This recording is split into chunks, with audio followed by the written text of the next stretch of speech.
Prabha Parameswaran has been working with Colgate-Palmolive since 1995 in different positions and very impressive ones. Colgate-Palmolive is a global consumer products company with a focus on household, health and personal care and pet food products. In 2019, Prabha became Group President of Growth and Strategy, and she has played a key role in developing the 2025 strategy. Welcome, Prabha. Great that you took the time to actually talk to us. The first question I would like to ask, before your current role, you personally led the European division to make a step change in digital. What were your experiences? How was the journey like? Thank you, Alexandra. Thank you for giving me this opportunity to share the whole journey that we went through in Europe. You know, it was a little over 5 years ago, and that feels like such a long time ago. And that time, digital commerce was really small in Europe, and digital media was more expensive than traditional. So there really wasn't a case for change. But if we look to other markets and other industries, you knew that digital was the future. So our thinking was, why wait for it to happen to you? Why not get ahead of it? So we went to the experts, which was SparkOptimus. And we had your team help us with external benchmarking, do a capability assessment of where we were in from a digital maturity standpoint, and also to look at how other companies had organized to unlock digital. So, you know, from an organizational standpoint, we stood up a small group. We call them the Online Acceleration Center. And we brought in our digital marketing talent and our e-commerce talent, and we co-located them. And then based on the gaps that we saw, we added experts in areas like search, content, analytics. And we also, at that time, what we did is we upskilled our marketing and sales organization. We co-located some of them with this Online Acceleration Center so that they could work seamlessly and each one could build on the other's expertise.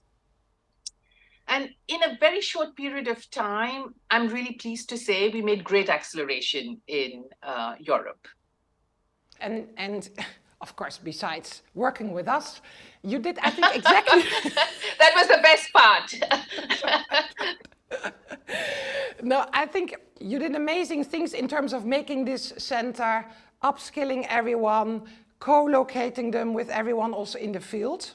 What I often see in these processes is that you start with pilots and then you have to scale it as well. What were your experiences in this respect? So that's a great point, because one of the things that this team did, having this, you know, small group, what they did is in certain areas, they ran test and learns. So test and learns with experiments on new areas which we hadn't explored before. So we teamed up either with a customer or with a partner like Google to really test certain hypotheses. And then having got the results, we then began to scale it. And, you know, you've been in this area for a very long time, and you know that when you're experimenting, when you're in a new space, you really have to do some things, learn from it, and keep iterating and learning. And that really was what we did in Europe before we scaled it. Yes, no, I think that's really the right order to do it. And as a customer, what did I notice? Because often we say, of course, as you also know, digital is not for digital's sake, but to make something better for the customer. And did you have proof points in Europe that some things were made better for the customer during this test and learn process? Yes, so you know, there were certain things, some really simple things like packaging, your product pages, what content you put on those product pages. They all seem so simplistic today, but that time as part of the learning, what sat above the fold, what sat below the fold, they were all important. And we learned to do A/B testing to see, what's working, what's not, make a quick switch, again, see if that worked. And if it did, then that's what we took forward. Yes, of course, I've heard the stories, but I think it's great if you tell it and that real customer benefits came out of it and that you use the data to constantly improve. And of course, the other thing, and you already talked about some organizational changes, but we also often say digital transformation is 20% tech, 80% people. Were there other organizational changes you had to make to drive digital?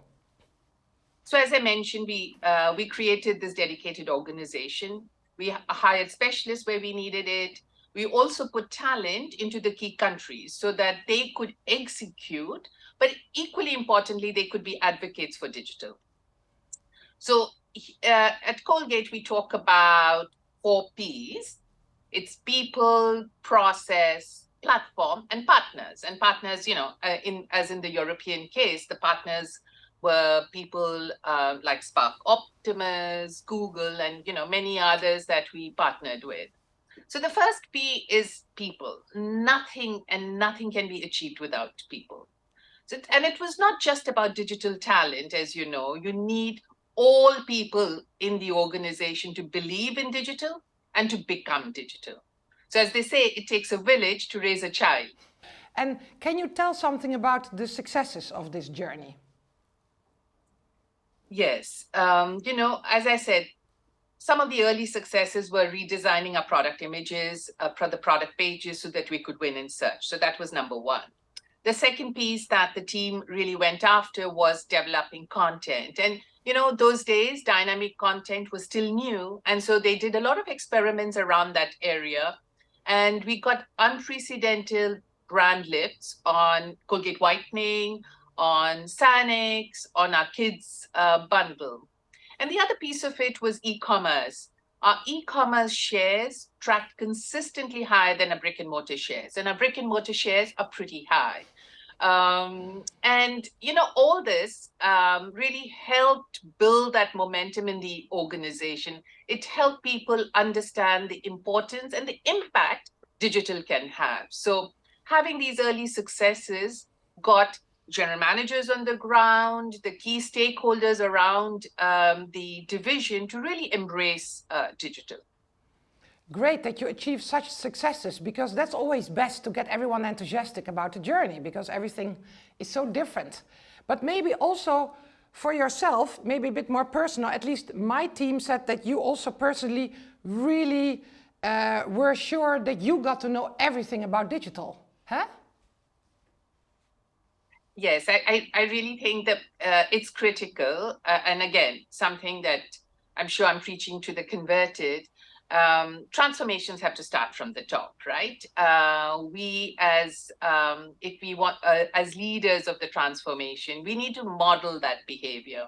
We have to be learners. We really need to be humble about not knowing what we don't know and be prepared to learn from the experts. You have to walk the talk. You have to be able to change, to experiment and fail sometimes. And that's what I feel role modeling of a leader needs to be. Yes, I'm very happy that you say that, because that's what we all need. Huh? It's trying out things, failing, be transparent about it, and then go out there again and be the role model. Yeah, so I've also heard from the team that you're a real role model. So maybe also good to know, but you probably already knew that. If we get to your current position, you're now part of the global senior leadership team, responsible for growth and innovation and strategy. And how do you make sure you still include digital and data? So back to the 4 Ps, it was people, process, platform, and partners, right? And so again, we made operating model changes. Digital marketing used to report to marketing and e-commerce used to report to sales. And we brought the 2 organizations together so that it could be as seamless as a consumer journey is. And then we brought talent with expertise in those areas. Again, search, content, analytics. We now have a chief digital officer who manages the entire digital, all the areas under digital end to end. We also stood up an advanced analytics team. We have a chief data analytics officer. We hired people under her to enable us to really harness all that rich consumer and customer data so that we could be much more effective and efficient in the way we engage with our consumers and really create those experiences that are memorable for our brand. I also wanted to share what we, staying with people, because that was so important. Yeah.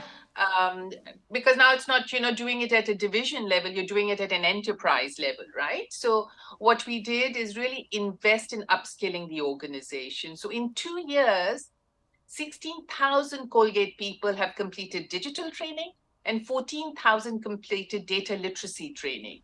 Oh, really? Those were numbers we've never reached before. And what was really fun was we encouraged people to post their badges. So if you complete the entire training, you get a badge. And we encouraged people to post their badge on LinkedIn, and it created this wonderful movement. Many of our employees have been proudly posting, that they earned a badge on digital and they earned this analytic badge. So it's not just about getting internal recognition, but now they had bragging rights with their peers. That is great. And how do you use data to make the customer experience better? Could you give an example? A lot of work around mining the data that we get, both behavioral as well as intentional data, to plot people journeys, right? What you call customers, we call people, right? Consumers. So the consumer journeys, as you know, have now become so complicated. So plotting it, understanding it, and then determining which are the crucial touch points where we could influence their decision, either to create awareness for the brand or conversion or persuasion. So we have a whole model around awareness, conversion, persuasion, loyalty. And as we have used data to construct the people journey, we also use the data to understand the touch points, the stimulus that we provide, and how people are responding to it. And back to the model, if it's worked, scale. If there's more work to be done, iterate again, learn, and then scale. So in your current position, you actually did a maturity scan of all markets. You upskilled this enormous amount of people. There were big organizational changes, putting marketing and sales together under a chief digital officer, based on actually the consumer journey. And you completely adopted a data-driven test and learn approach. Yeah, really data-driven marketing. And I would say it's a journey. We've been getting better and better, but as you know, of course, it's a journey that doesn't end. You just have to keep on upskilling, because technology and the consumer themselves are evolving so fast. And just another piece, it was not just the center where we added people. We have now experts, senior experts in all our regional centers, in all our top markets, that are driving the transformation, both the digital transformation and the analytics transformation, but importantly, against one enterprise strategy. So it's all in cohesion to that one strategy with clear KPIs and goals. So we've laid out a roadmap of what needs to get done over the next 3 to 5 years. And obviously, as things evolve in the world around us, we keep updating those goals and the metrics to achieve it. And can you share something about that roadmap? Well, we have what we call the Colgate 2025 plan, in which digital and data is one of our growth catalysts. Against that, what we laid down, and this is way back in 2019, we laid down what's a North Star? Coming out of the benchmark study that I mentioned to you, we did a benchmark study in 2020, early 2020.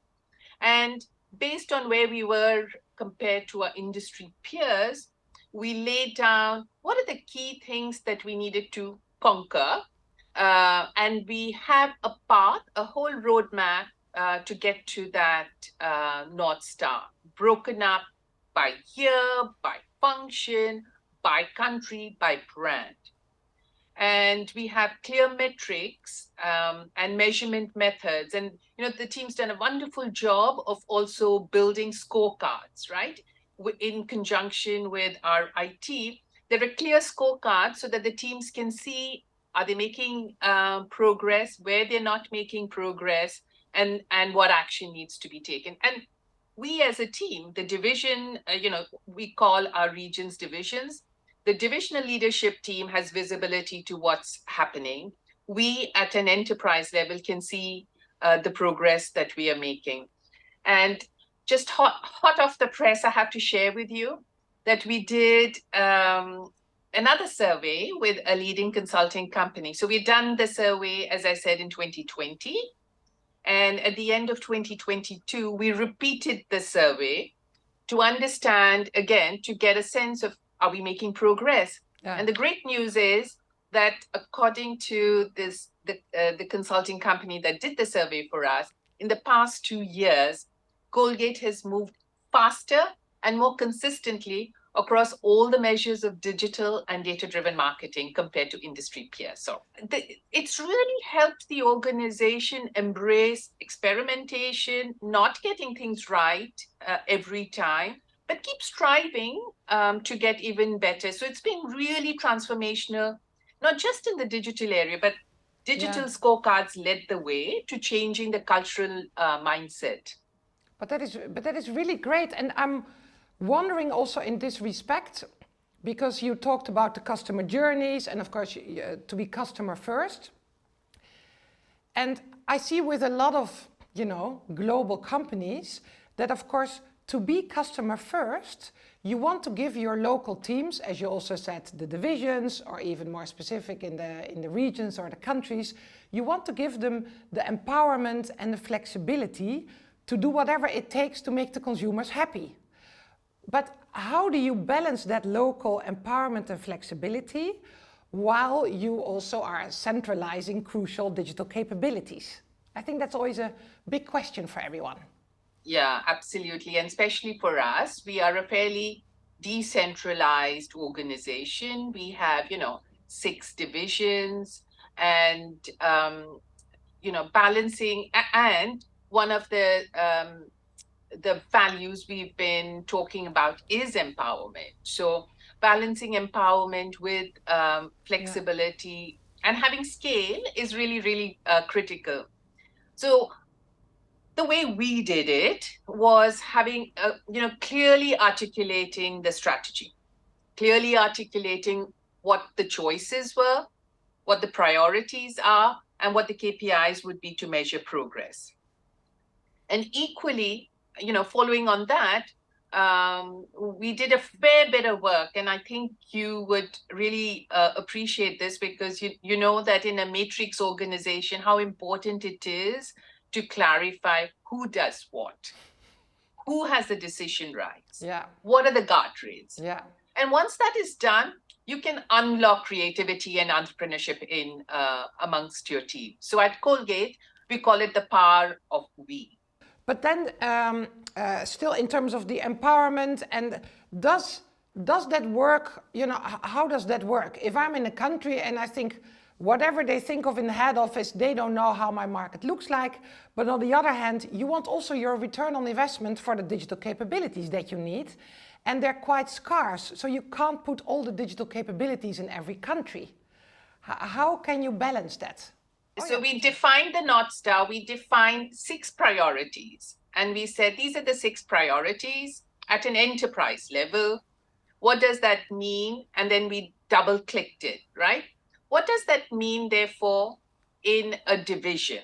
Yeah. What does that mean for principal markets? So we did break that down into the top markets, and the top markets were based on where are they in a digital maturity standpoint, and where are they, how important are they from a business standpoint, right?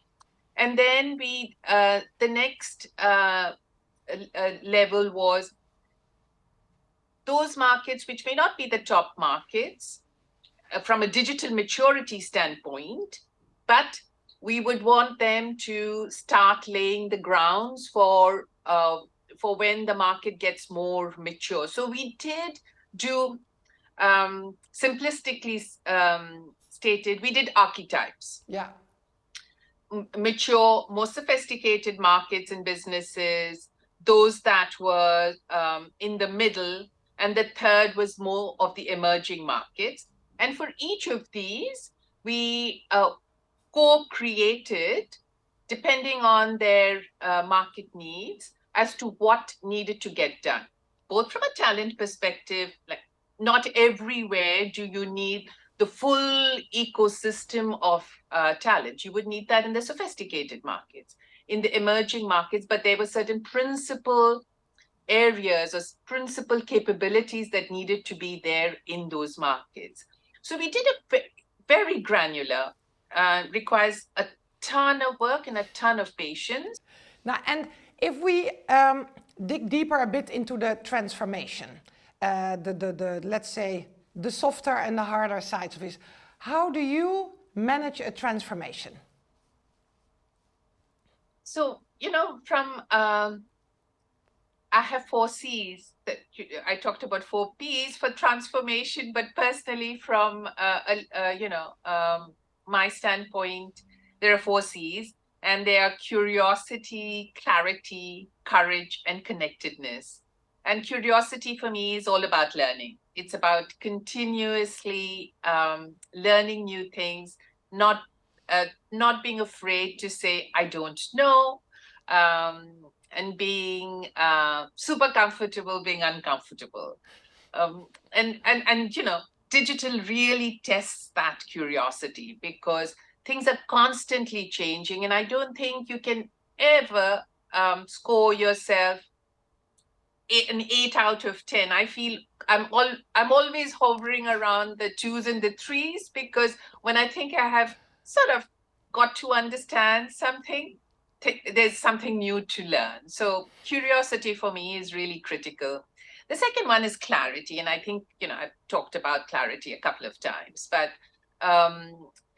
just in the world that we live in today, with so much uncertainty, so much unpredictability, and particularly, again, bringing it back to digital, being clear about the goals, being clear about the deliverables is really, really important, because you can get distracted by every shiny object that comes your way. And then you can get the organization distracted, and you can end up fragmenting resources. So at Colgate, we're very focused. We're very, very focused on things we can scale and things that deliver the highest return on our investment. The third C, I would say, is courage. And courage is really, again, with digital and everything changing so rapidly, you can be armed with good data, but you still need to take some bold bets. And that requires courage. I also think it requires courage to hire people who are smarter than you, you know, and that's exactly what we did in digital and in analytics.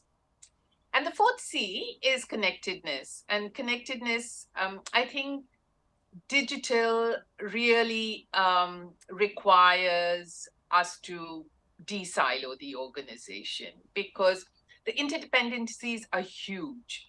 So defining roles and responsibilities, defining, again, decision rights, and defining the forums where the teams come together and engage, that is just absolutely essential to deliver connectedness and to deliver the growth that we need to deliver from digital commerce. This is how you lead. Whether it's a transformation or not, I think we just live in very fast changing times. We're talking digital now, but I think there are a couple of other topics that are also very wild and fast changing in our times. And I think this is just how you lead. Am I correct? Absolutely, absolutely. And I would just say that transformation is not for the faint-hearted, right? It does require perseverance and continue to keep pushing at it, because there are hurdles that come your way, but just being clear about where you want to get to is really important. And I think my last question about this same transformation, because I think that's also why maybe you and also I like transformation, because it's not for the faint-hearted. It is, it requires a bit extra. And do you have some additional advice for people who are on this not for the faint-hearted journey of digital and data transformation? Yeah, I can only share our experiences and the way we do it at Colgate. I think it starts with a strategy. You have to be clear about the choices that you're making, and those need to be linked with the company purpose and the financial aspirations. So I think I would say strategy, and then get the right people. You need the right people. You need people who understand digital. You need the experts who understand the business. You need the people who are functional experts. So getting the right people, and we've talked about people.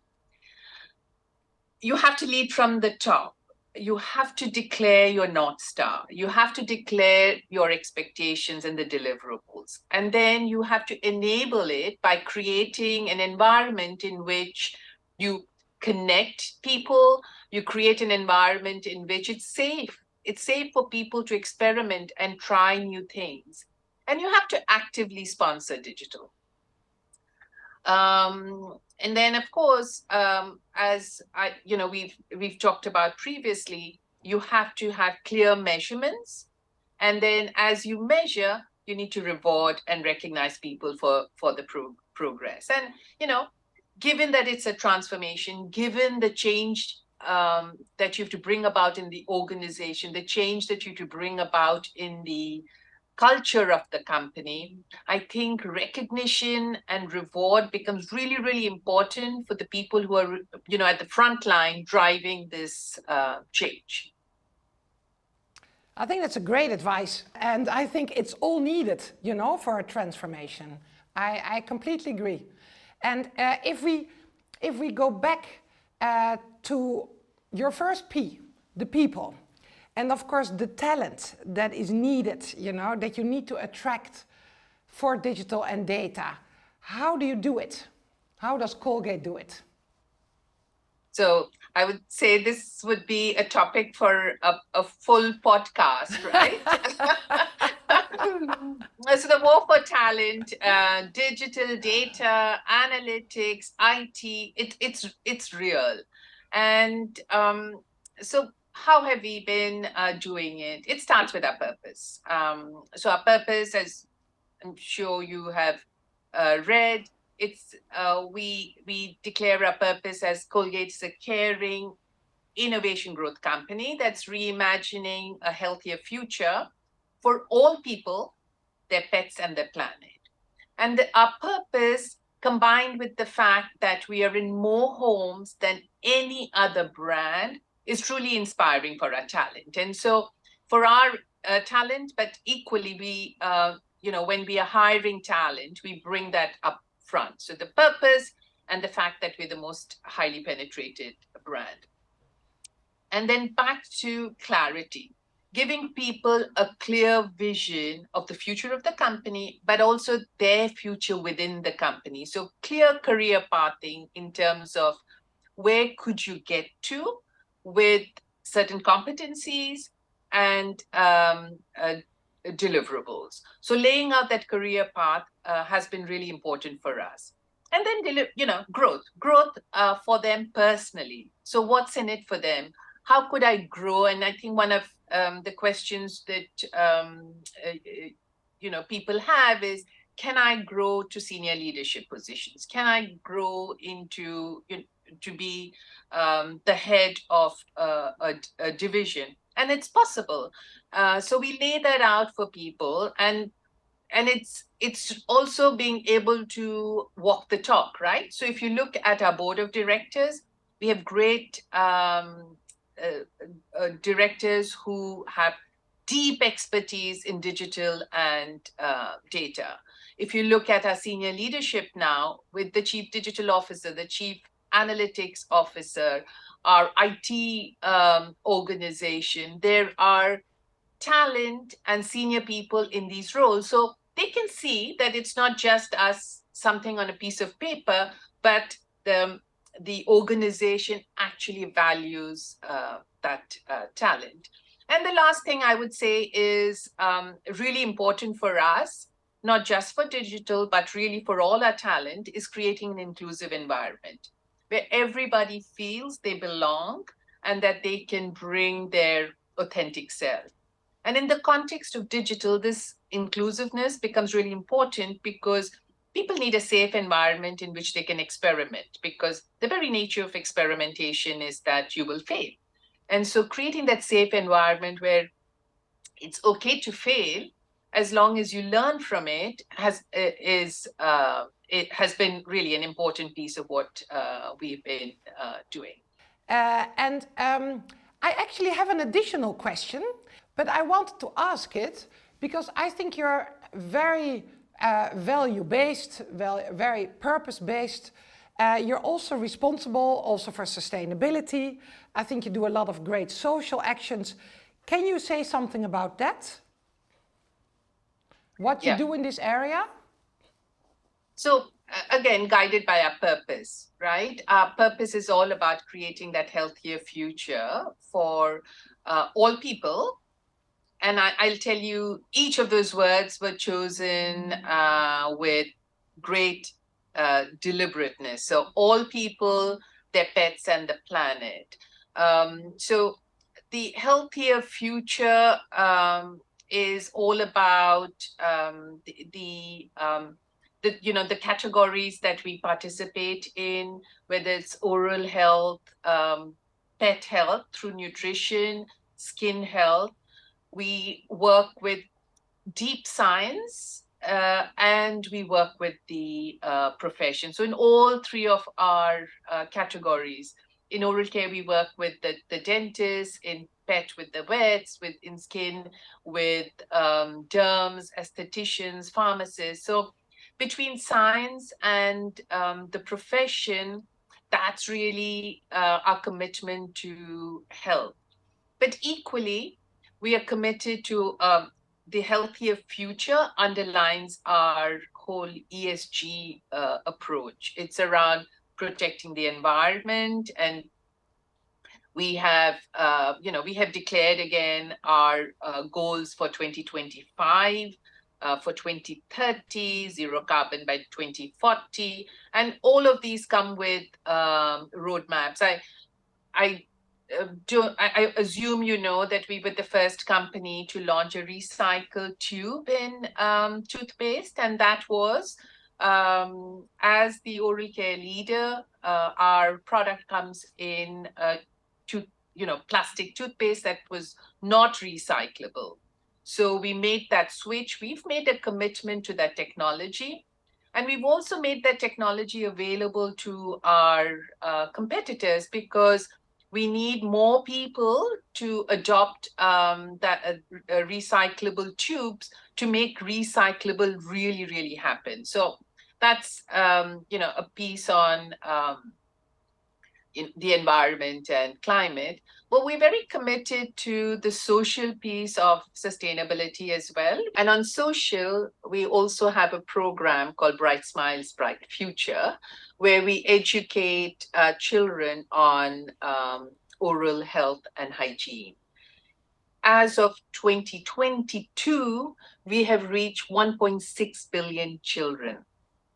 And what this program essentially is teaching children to brush their teeth, to wash their hands, and the importance of nutrition to keep them healthy. And this program is run primarily in underserved communities and in markets where penetration of oral care and general hygiene is lower than the rest of the world. And we found that children are really great change agents. They take that messaging back to their homes and their families. And really, we've seen this program driving better penetration of oral care and better hygiene being adopted by the entire family and sometimes by the entire community. So along with our environmental programs, we're really very invested in social programs like Bright Smiles, Bright Future. Yeah, thank you for these examples. I think they're great examples in this whole ESG space that is so extremely important for all of us. So I think these are great examples, and so thank you for that. I think the transformation has been something that has been embraced, and I thank SparkOptimus for having set us on this journey. Thank you so much for your kind words. And great talking to you. To you too. Yes, really inspiring. So thank you so much for your time.